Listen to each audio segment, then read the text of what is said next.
We just wrapped on Nightmare on Elm Street a couple weeks ago, and it's a pretty interesting revamp of the original movie, the original franchise, and we're very pumped up about it. So they've been telling me it's a lot darker, but still to the tone of the first movie? The movie that we did is much closer to the tone of the original film than maybe some of the later films in the franchise. It's got a little goofier. No wackiness. Yeah, it's not too wacky. Gotcha. So how's it working with Jackie?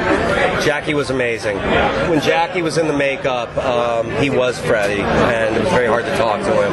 It's very scary. Did you have any involvement in developing the makeup, the look of it? Did they Yeah, I put a lot of time into developing it, and it was a big deal for the studio to go for something different because he doesn't look like Robert Englund. What's the carnage like in this film? I'm a prude. I don't really like seeing limbs cut off, and I think you can scare the crap out of people by real horror, which is you care about the characters, you care when the characters get killed, and our carnage is brutal, but hopefully it's relatively only one element of the horror. Do you guys explore that supernatural element more, the dream kind of aspect to it? Yeah, I mean, I think that my dreams are grounded in somewhat of a reality that they don't look like bad rock music videos and with smoke and birds and no Dokken song. Yeah, but they're very artful and really interesting, and each dream has something to do with the characters and what their psyche is about, and so I think that's something that you'll see connected to all the other Freddy films. Fantastic, thanks. Awesome, thank you. Man. Okay, so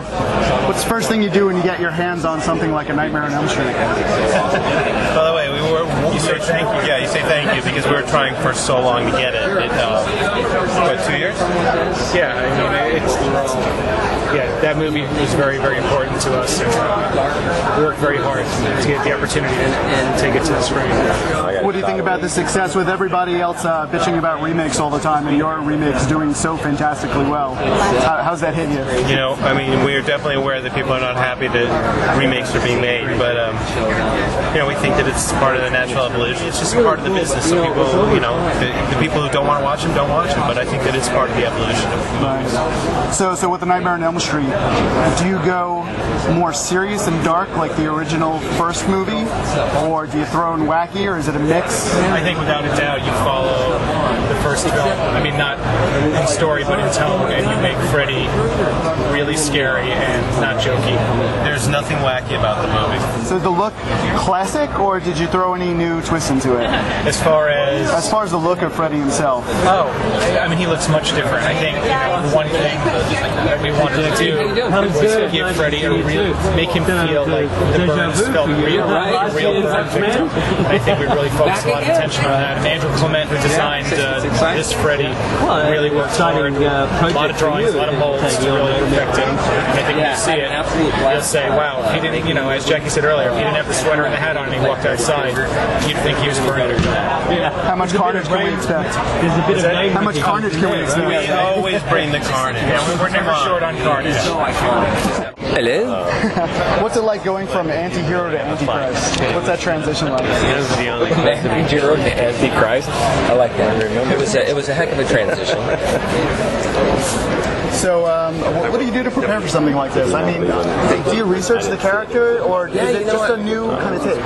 No, actually, I totally researched the character. I first started by kind of revisiting the very first Nightmare, which was the one that I saw in the theaters. I really liked it. Sam sent me a bunch of serial killer stuff. I watched Nosferatu, which we were kind of keying into. For some reason, Sam and I felt that there was some sort of subtle nuances in there that would be informative. But I'll tell you, the more I started to delve into this stuff, the more I started to learn that I was playing a boogeyman, a mythical boogeyman. I still wanted to ground him in a sort of reality, but I didn't want to take him to this place of like character study. So, when we go to see this film, should they just shut their brain off to what they've seen before, or just like take it as a completely new piece? No, I don't think so. No, I think that's part of what's fun about re-envisioning something. Is you're kind of going back to relook at the very first story. I mean, it's been changed around a little bit, but I think we're pretty sticking close to the first one. We're seeing it a little bit different, but it's a big homage to it. And I think that's kind of what makes it fun. Awesome. Thank you very much. Cool.